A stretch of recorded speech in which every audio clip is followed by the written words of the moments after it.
오늘의 말씀은요, 예수님이 교회를 주신 이유라는 말씀으로 같이 나누도록 하겠습니다. 우리는요, 이 교회를 생각할 때 교회가 어떤 곳인가라고 생각했을 때 좀 여러 가지 다양한 생각을 많이 가지고 있습니다. 그러나 교회는 예수님이 주신 선물이며 영대한 역할을 위해서 주신 교회입니다. 그렇다면 이 교회가 어떤 곳이 되어야 될까요? 어느 교회를 방문하거나 이렇게 얘기해요. 저희 교회 좋죠? 이런 얘기를 해요. 어느 교회와 어느 교회를 이렇게 비교하거나 와, 우리 교회가 저기 교회보다 더 크고 좋은데 이렇게 생각하지만은 실제로는 하나님이 주신 교회의 목적은 그런 목적이 아닙니다. 그렇다면 어떤 목적인지 좀 보도록 하겠습니다. 사단이 어떻게 마지막 때까지 활동하는지를 한번 같이 보겠습니다. 베드로전서 5장 8절에 뭐라고 적혀 있는지 한번 읽어볼까요? 근신하라 근신하라 깨어라 너희 대적마귀는 우는 사자같이 두루다니며 삼킬 자를 찾나니. 사단은요, 우리를 정말 잡아먹기 위해서 마지막까지 활동하고 있고 공격하고 있고 그리고 흔들고 있다라고 설명하고 있습니다. 주님께서는 우리와 함께 하시겠다고 말씀하셨고 우리를 지켜주시겠다고 말씀하셨고 우리를 위해서 움직이시고 계신다라는 말씀하셨습니다. 그래서 주님께서는 우리에게 마련해 주신 것이 있지만 특별히 교회를 마련해 주셨습니다. 교회를 하다 보면서 실은 듣습니다. 목사님, 제가 이번 주에 뭔가 사업을 하는데 사업이 어려워졌어요. 목사님 기도 좀 부탁드립니다. 또 좀 있으면 또 전화가 옵니다. 제가 수술을 하게 되었습니다. 이 수술 잘 진행될 수 있도록 기도해 주세요. 교회는 말씀만 듣는 곳이 아니라 문제가 생길 때 모여서 함께 하나님께 도움을 요청하는 본부와 같은 곳입니다. 거기 문집에 보면은 번개처럼 빨리 달리는 한 기차가 내 앞에 나타났다. 천사가 나에게 유심히 살펴보라고 명했다. 나는 눈을 그 기차에 고착시켰다. 마치 한 사람도 남김없이 온 세상 사람들이 모두 그 기차 안에 타고 있는 것처럼 보였다. 천사가 그들을 불태우기 위하여 묶어놓은 단이다라고 말했다. 그 다음에 천사는 위엄이 있어 보이고 모든 사람들에게 존경을 받는 것처럼 보이는 차장을 보라고 하였다. 나는 당황하여 나의 수행하는 천사에게 그가 누구냐고 물었다.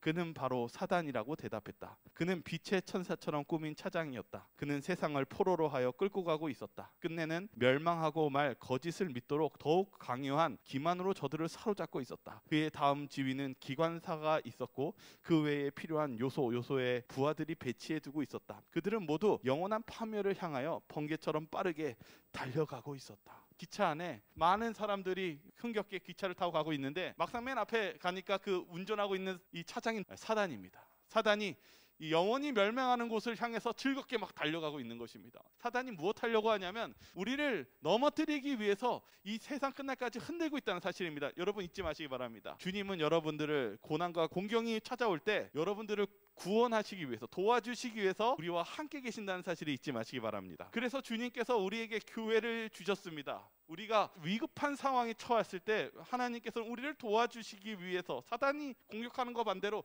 도와주시기 위해서 우리는 주님께서 교회를 주셨다는 사실을 잊지 마시기 바랍니다. 이 마태복음 16장 16절에 예수님께서 이 교회를 주신 것에 대해서 이렇게 설명하고 있습니다. 또 내가 내게 이르노니 너는 베드로라. 내가 이 반석 위에 내 교회를 세우리니 음부의 권세가 이기지 못하리라. 네, 예수님이 우리에게 주신 것이 무엇이냐면 교회입니다. 교회의 아주 중요한 초점은 반석 위에 교회를 세워야 된다라고 말씀하십니다. 계시록의 1장 13절에 보니까 이 요한이 바라보니까 예수님이 이 일곱 촛대는 교회를 상징합니다. 근데 예수님이 무엇 하시는 걸 보게 되냐면은 일곱 촛대 사이로 교회를 돌보시는 장면이 계시록에 나옵니다. 잊지 마시기 바랍니다. 예수님은 이 교회를 돌보신다라는 것을 계시록을 통해서 끝까지 보여주셨습니다. 중요한 것은 저와 여러분들을 위해서 교회를 주셨다는 사실입니다. 사도행전 20장 29절과 30절에는 이 바울이 교회가 어떻게 될 것이란 예언이 있습니다. 우리 같이 한번 읽어보겠습니다. 내가 떠난 후에 사나운 이리가 여러분에게 들어와서 그 양떼를 아끼지 아니하며 또한 여러분 중에서도 제자들을 끌어 자기를 따르게 하려고 어그러진 말을 하는 사람들이 일어날 줄을 내가 아노라. 이 바울이 뭐라고 얘기했냐면 위기가 찾아올 것이라고 얘기합니다. 그때 당시에는 영지주의자들이 이 교회를 흔들어 놨습니다. 이 거짓 교사가 무엇일까요?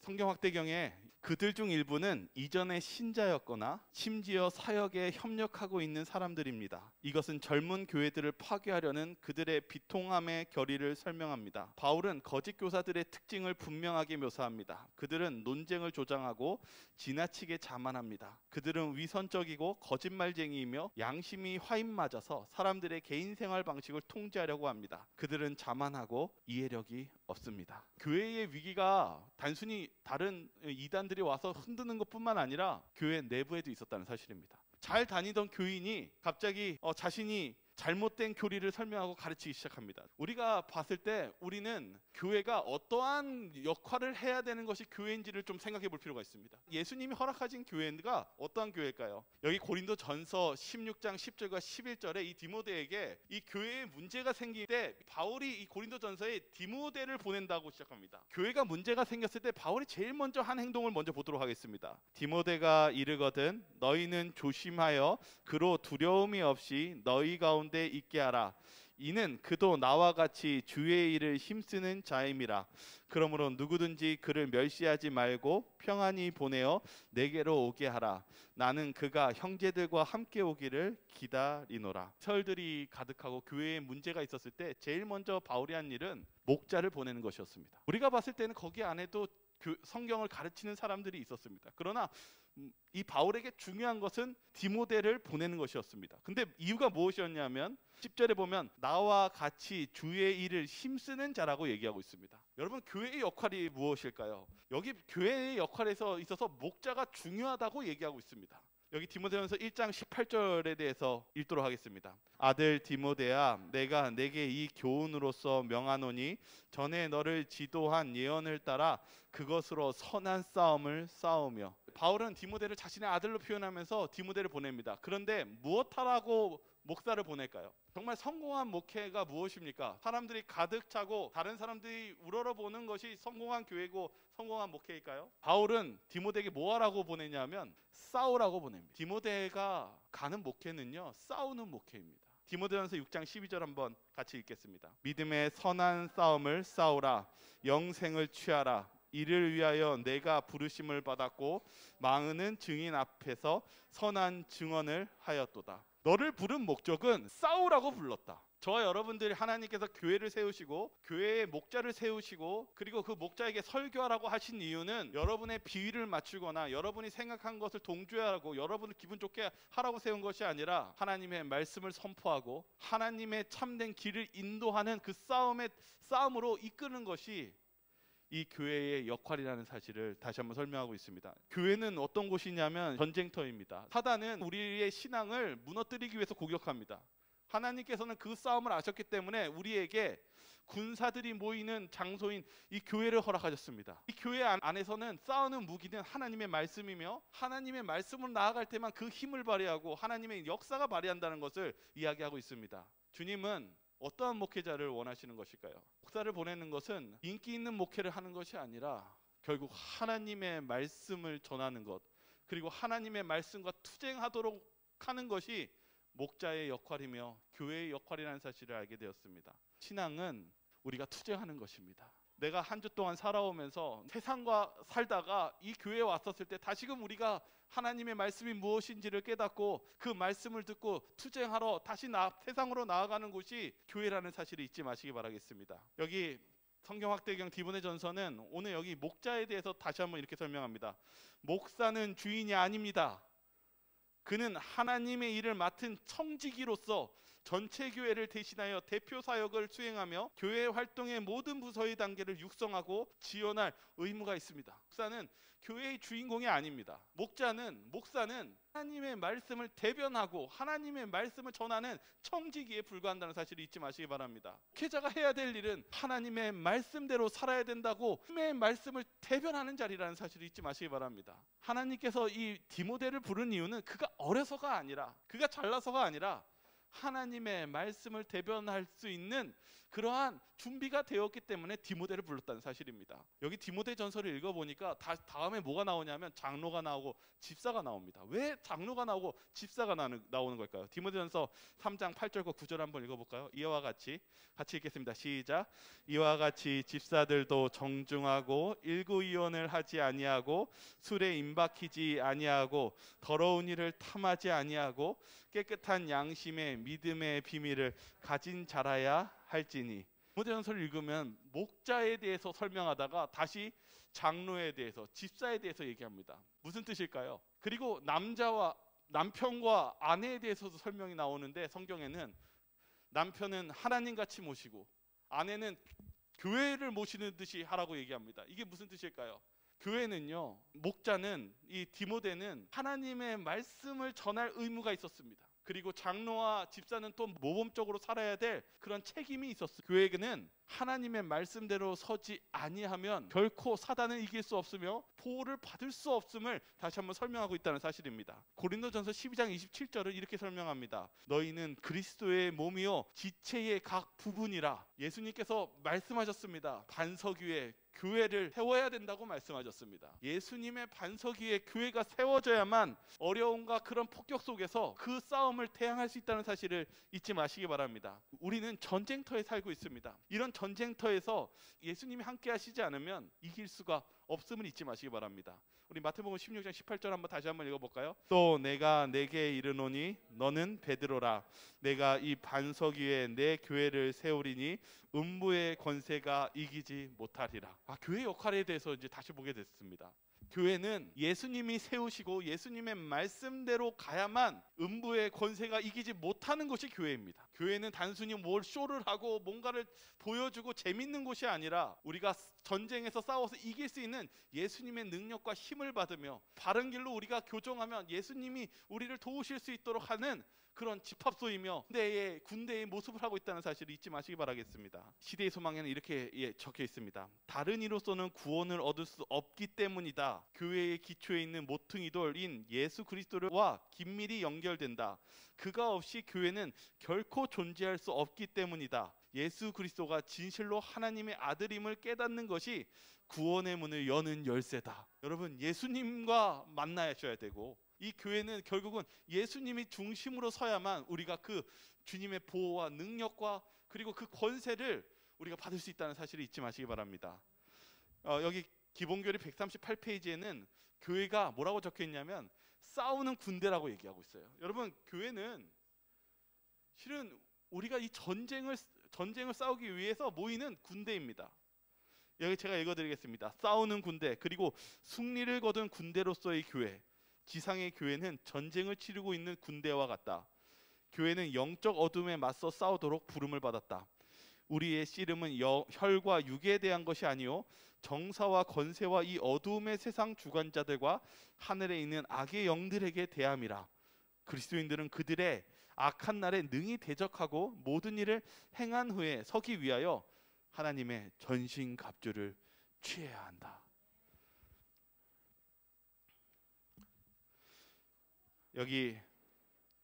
그래서 여기 오늘 이 학자가 이 데살로니가 전서를 읽으면서 뭐라고 얘기했냐면, 예배 중에 왜 하나님께서 이 교회가 혼란하고 어려울 때 디모데를 보냈고, 그리고 왜 장로와 집사와 교인들에게 호소하냐면, 이 교회의 역할 중에 중요한 이 역사함과 아주 중요한 일들은 바로 예배 안에 있다고 얘기하고 있습니다.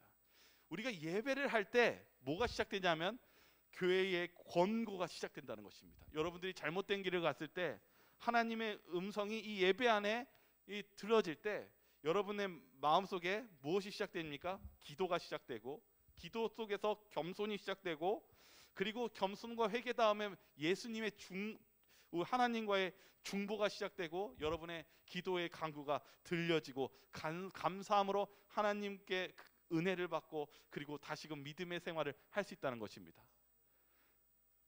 교회는요,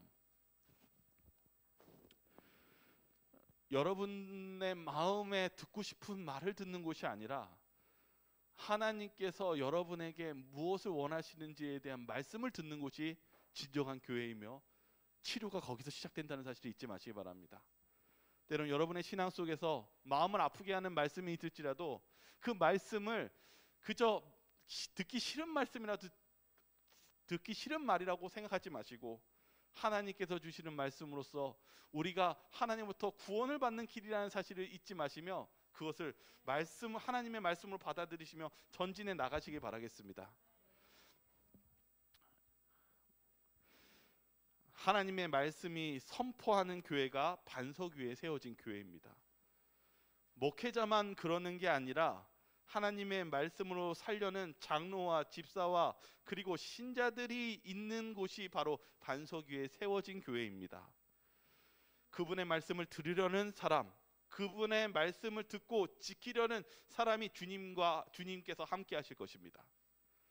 여기 여기에 그 헬라어가 이 텔루스라는 단어인데요. 선한 마음이 무엇이냐면 단순히 내가 착한 마음을 가지고 있는 것이 아니라 진리를 받아들이고 싶은 마음, 바르게 살고 싶은 마음, 이것이 다 포함하는 것이 텔루스입니다. 근데 주님이 뭐라고 하냐면 텔루스, 선한 마음을 가지라고 말씀하십니다. 여러분, 선한 마음은 하나님의 음성을 듣고 그것을 그렇게 살려고 하나님께 바라는 사람들의 모임이라는 사실입니다.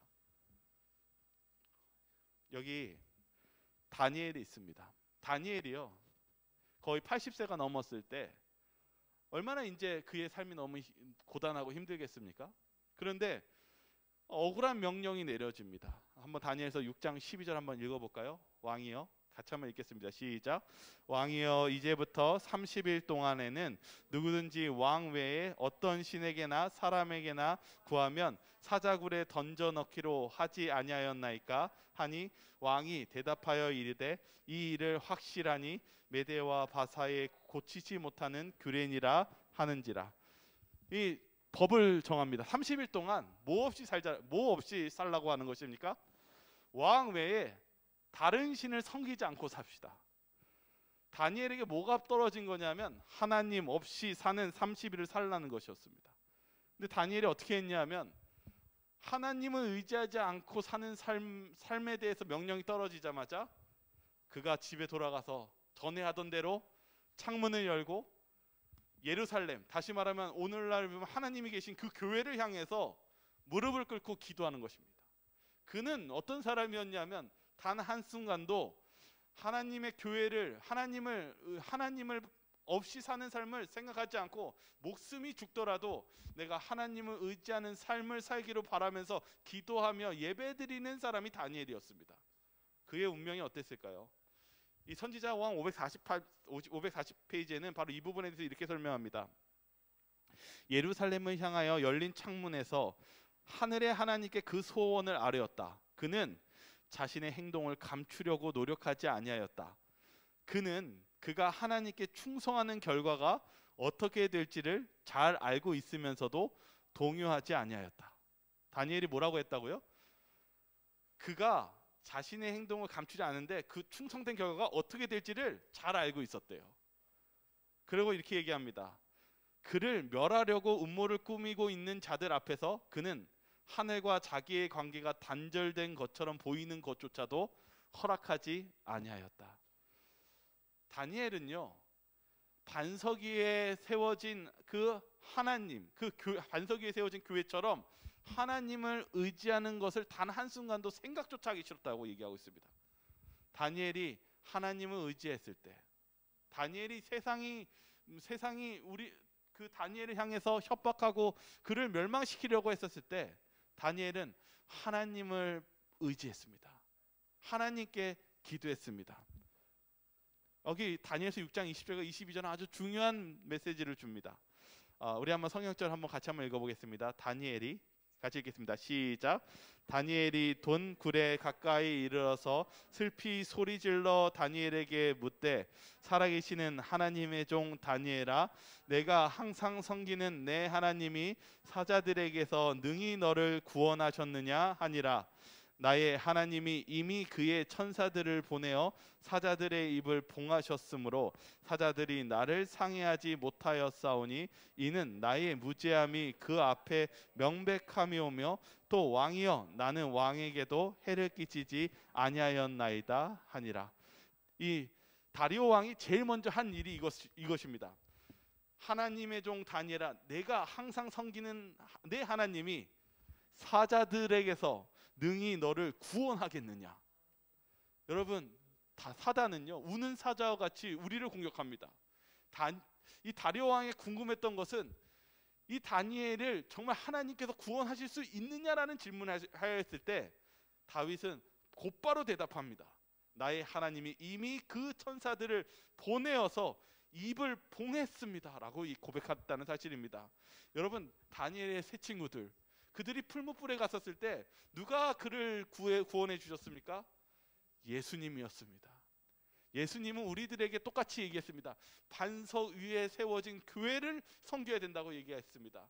예수님의 말씀대로 순종하는 그 교회가 반석 위에 세워진 교회입니다. 하나님의 말씀을 듣는 그 교회가 예수님께서 끝까지 우리를 지키시는 그 교회가 될 것입니다. 디모데전서 2장 5절은 그 중요성에 대해서 이렇게 설명합니다. 한번 읽어볼까요? 하나님은 시작.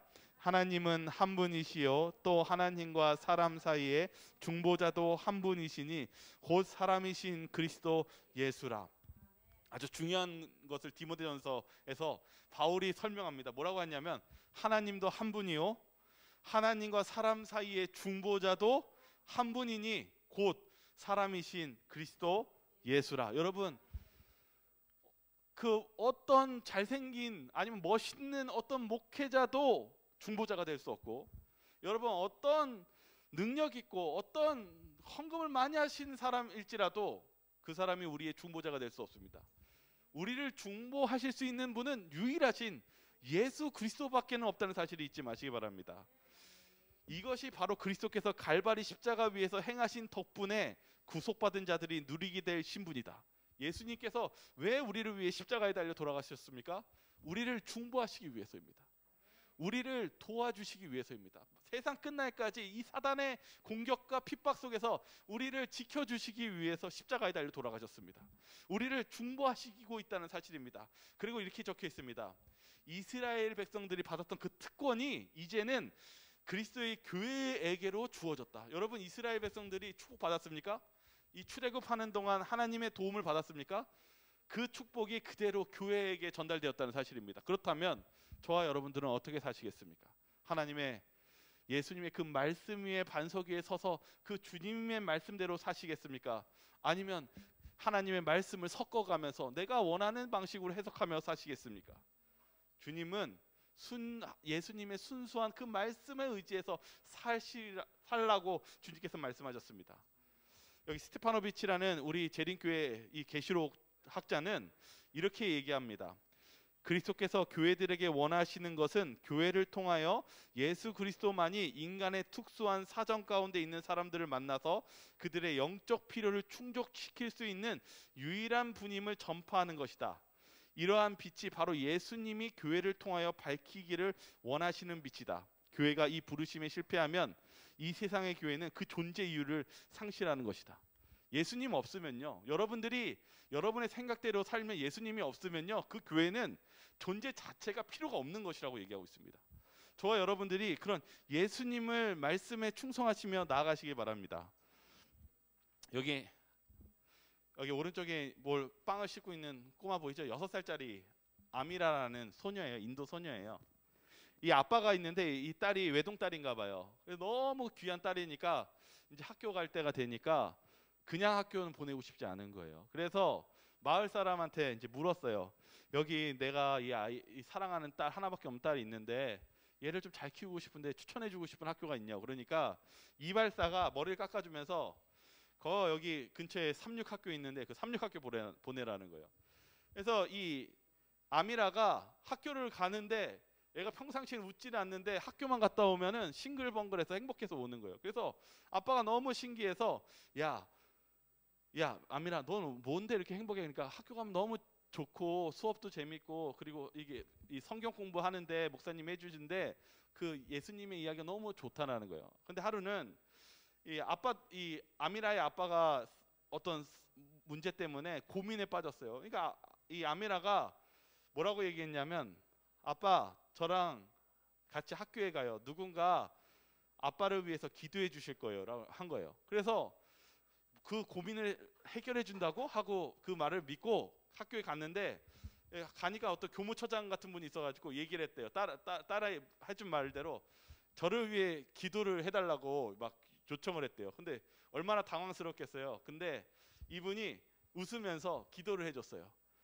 그리고 나서 이분이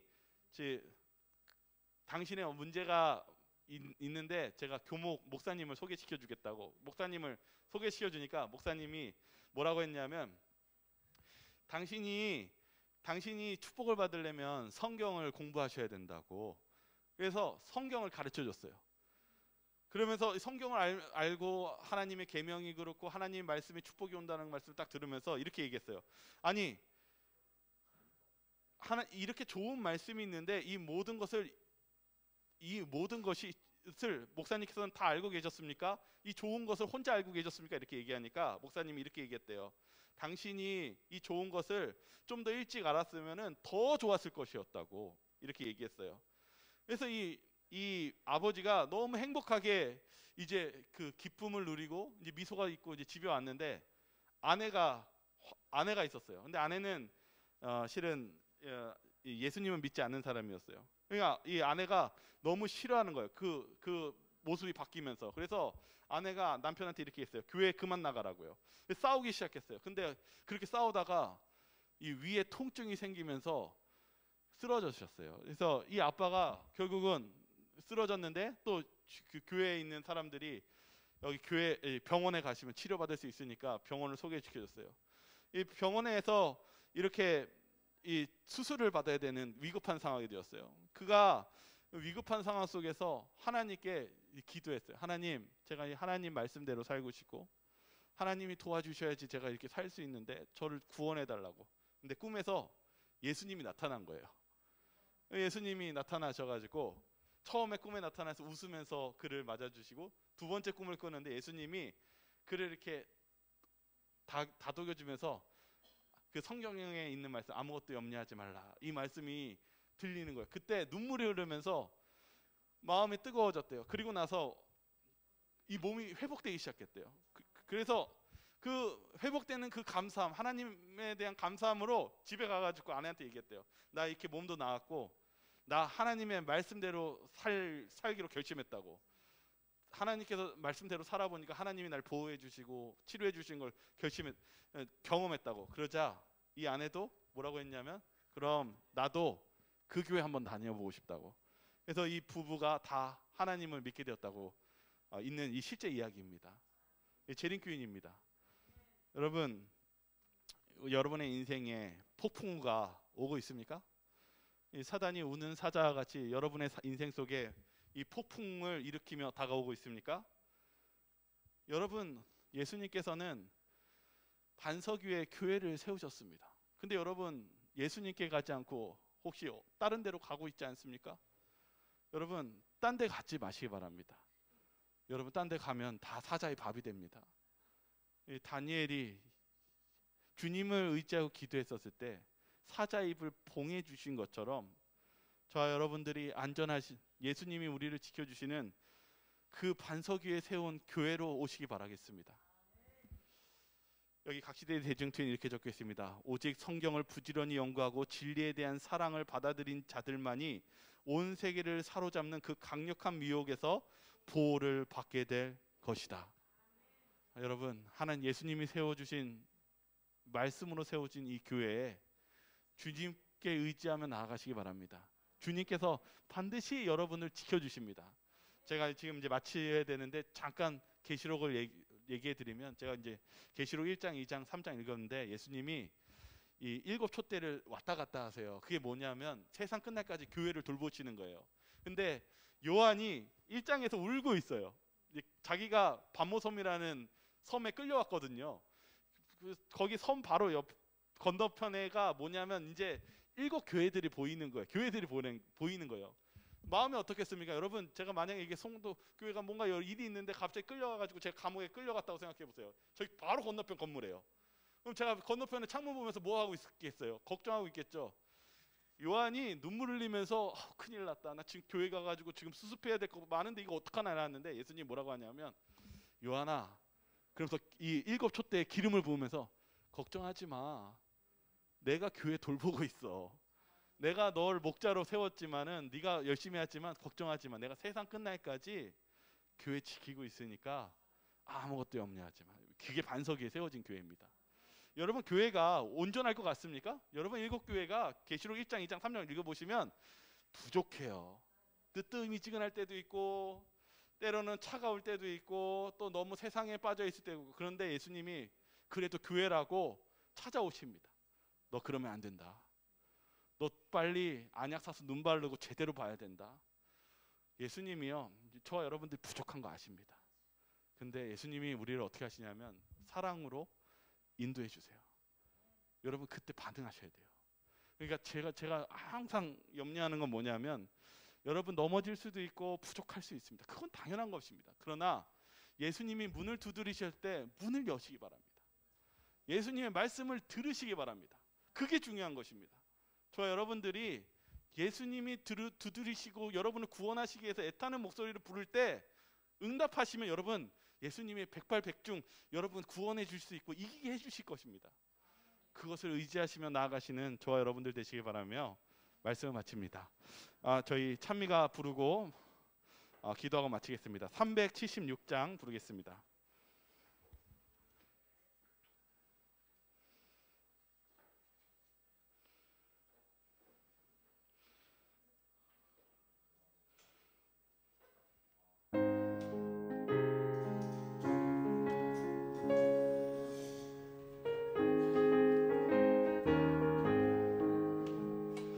주가 주신 약속 위에 굳게서 영원토록 주를 찬송하리라. 소리 높여 주께 영광 돌리며 약속 믿고 굳게 서리라. 굳게 서리 영원하신 말씀 위에 굳게 서리.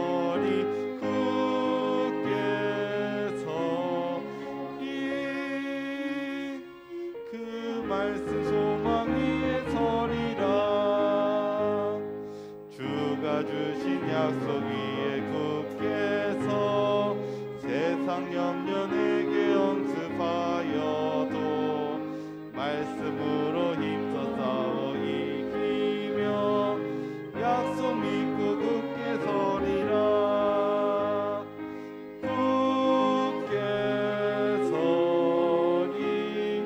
영원하신 말씀 위에 굳게 서리. 굳게 서리 그 말씀 소망 위에 서리라.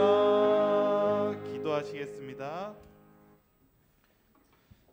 사랑이 많으신 하나님 아버지, 저희를 사랑하셔서 저희의 연약함을 아시고 주님의 교회를 주셔서 감사합니다. 이 교회가, 이 송도교회가 이 사람의 말을 하는 것이 아니라, 사람의 생각을 말하는 것이 아니라 주님의 말씀을 선포하게 도와주시옵시고, 우리 이 송도교회 모두가 주님의 말씀을 듣고 변화받고 주님의 말씀으로 승리하는 교회가 되게 하여 주시옵소서. 정말 사단은 우는 사자와 같이 우리를 덮치려 하지만 저희가 그러할 때 무릎 꿇고 기도하며 이 교회가 그 영혼들을 위해 울며 기도하며 그들을 주님께 인도하는 그런 교회가 될 수 있게 도와주시고 예수님의 힘으로 승리하는 교회가 되게 하여 주시옵소서. 저희가 깨어서 기도하며 예수님을 붙잡는 자가 되게 도와주시고, 저희가 끝날에는 예수님이 재림하실 때 저희가 승리의 함성을 지르며 예수님을 만나는 저희 모두가 되길 바라며 사랑 많으신 예수 그리스도 이름으로 간절히 기도드리옵나이다. 아멘.